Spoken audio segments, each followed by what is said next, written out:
World War II was not just a clash of nations, it was a clash of men. On the front lines, Nazi soldiers faced enemies from every direction. Americans from the west, Russians from the east, and the British holding on with stubborn resilience. But what did German soldiers really think of the men they were fighting? Their respect, fear, and even disdain reveal a lot about the brutal character of the war.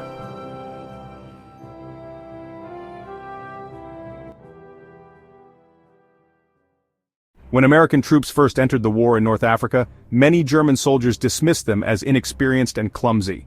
Some even joked that the Americans were too reliant on their machines and couldn't fight without trucks, radios, and endless supplies.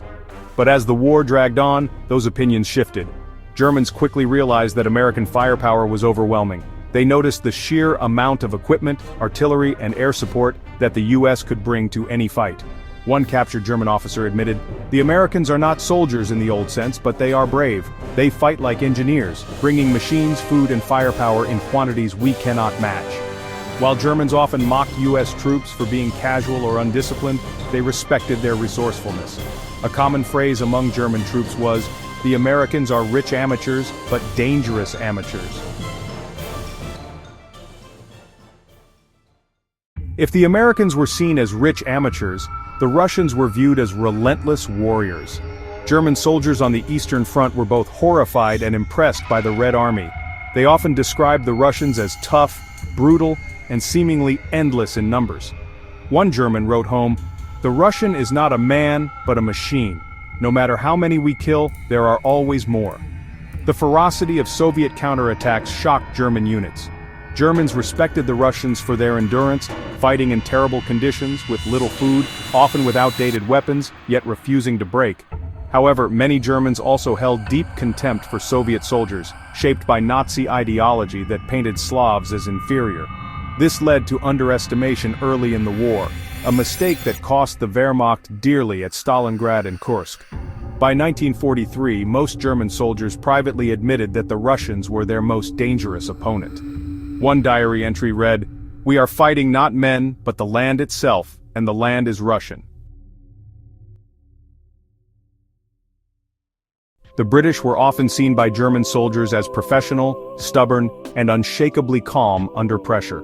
In North Africa, the Afrika Korps respected British discipline and admired their ability to recover from defeat. German accounts frequently noted that British soldiers were not as flashy as Americans, nor as ferocious as Russians, but they were steady and reliable. Rommel himself said that he respected the British as worthy opponents, even while outmaneuvering them. One German soldier recalled, "The British fight with a quiet courage. They are gentlemen, but dangerous gentlemen." At the same time, Germans sometimes mocked British soldiers for their perceived rigidity and old-fashioned tactics. But they never doubted their bravery, especially after the evacuation at Dunkirk and the fierce resistance during the Battle of Britain.